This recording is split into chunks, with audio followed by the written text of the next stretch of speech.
উলাইকা হুমুল গাফিলুন। কিছু কিছু মানুষ আছে যাদের আচার আচরণ এগুলো চতুষ্পদ জন্তুর মতো। চতুষ্পদ জন্তুর মধ্যে গরু আছে না, কুকুর আছে না, শুয়োর আছে না, এগুলো আছে না নাই? কিছু কিছু মানুষের খাসলাত আল্লাহ বলতেছেন, এটা আমার কথা না ভাই, মন খারাপ করতেছেন আপনারা, আল্লাহর কথা, একেবারে কোরআনের আয়াত দিয়ে বলতেছি। আল্লাহ বলছেন উলাইকা কাল আনআম বাল হুম আদাল।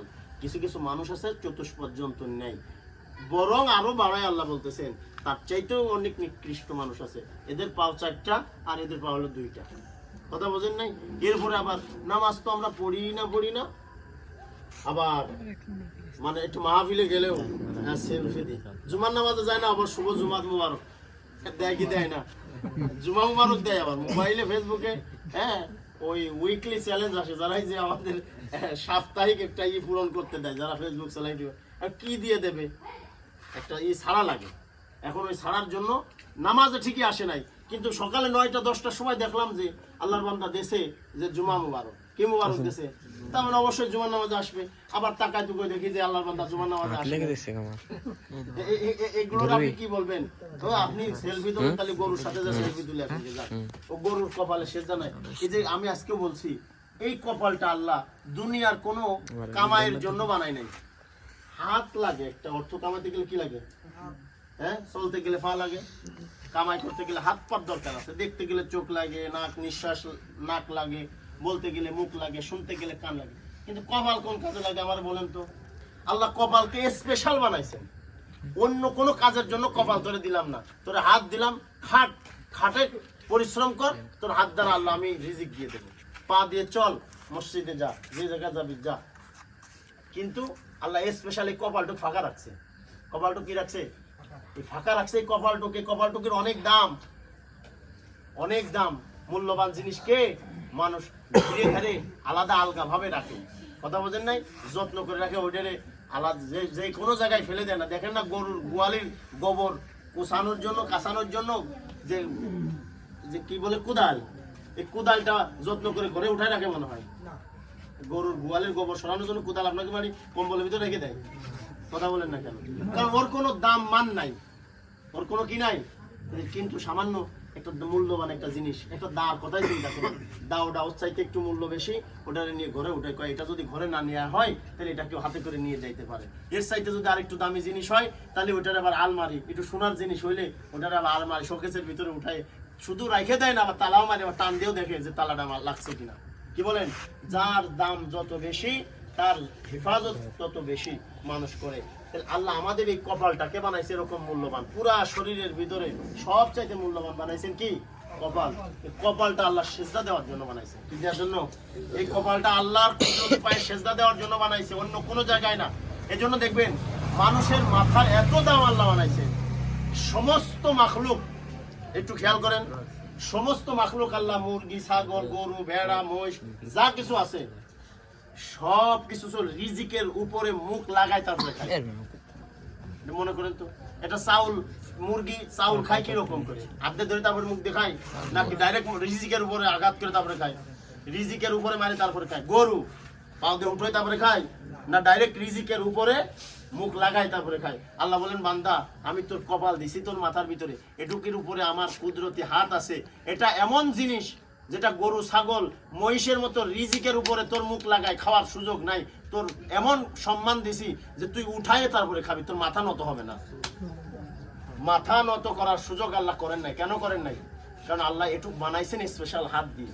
কারণ এইটুকের ভিতরে কাজ হলো আমাদের একটা, সেটা হলো কুদরতি পায়ে সেজদা দেওয়া। সেটা কি? কুদরতি পায়ে সেজদা দেওয়া। আমার এত কথার মূল এই উদ্দেশ্যই হলো নামাজ পড়তে হবে। আপনি যে দলের, আওয়ামী লীগ করলে নামাজ মাফ, এরকম কোন ওহী নাজিল হয়েছে কারোর উপরে? বিএনপি করলে নামাজ মাফ, এরকম কোন ওহী আছে?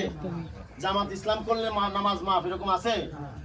তাহলে আমি যে দল করি না কেন, আগের শর্ত হলো ঈমান, তারপরে হলো আমল।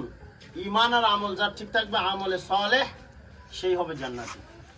প্রথম কথা হলো ঈমান আনতে হবে, ঈমান রাখতে হবে, তারপরে আমলে সালেহ। আমলে সালেহের ভিতরে প্রথম আমল কি? নামাজ। প্রথম আমল কি? নামাজ পড়বো তো ইনশাআল্লাহ।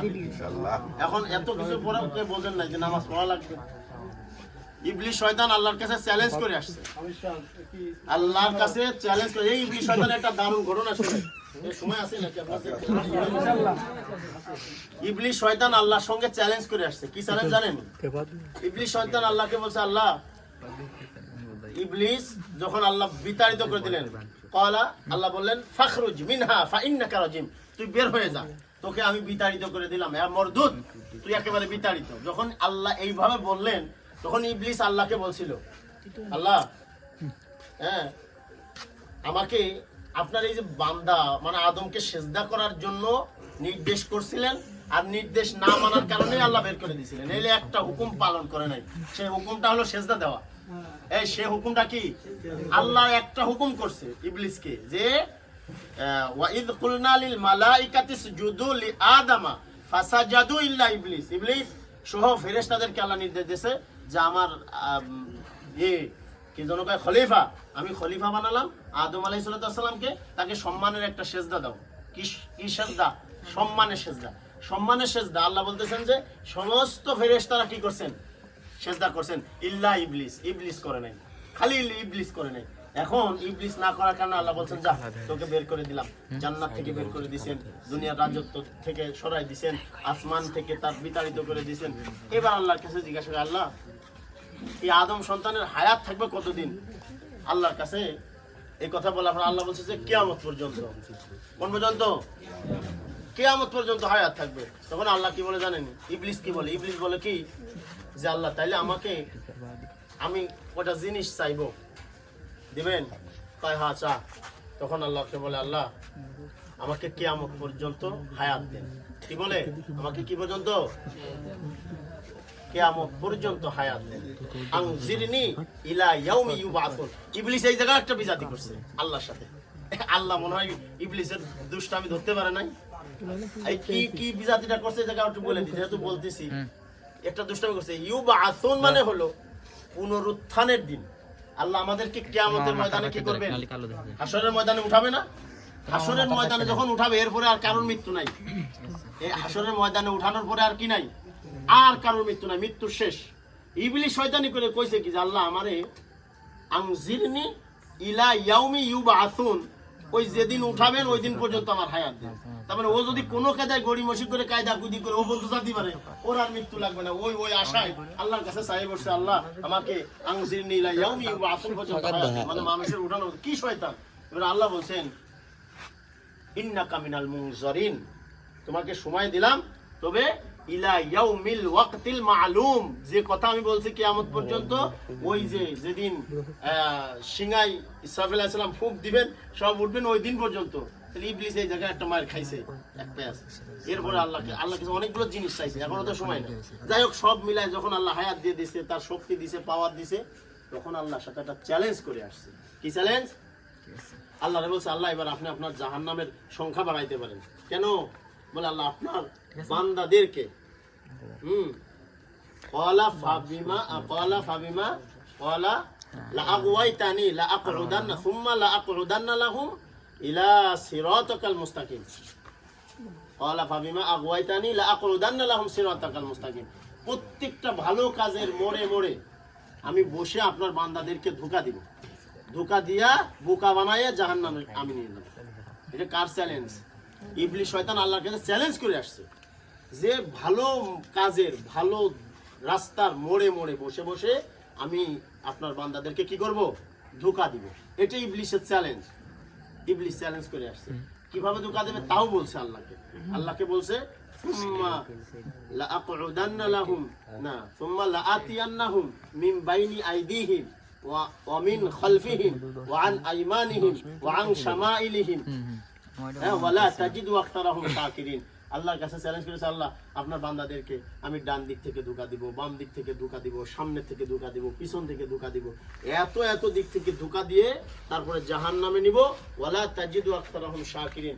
বেশিরভাগ মানুষই আপনি আপনার শুকরগুজার বান্দা পাবেন না। মসজিদে পাবেন 10 জন, দোকানে পাবেন 50 জন। এটি চ্যালেঞ্জ কার? শয়তান চ্যালেঞ্জ করে আসছে। আপনি বাজারে পাবেন 100 জন, মাহফিলে পাবেন 5 জন। কথা বুঝেন নাই? এই চ্যালেঞ্জ নিয়ে তারপরে শয়তান নামছে। এখন শয়তান সফল।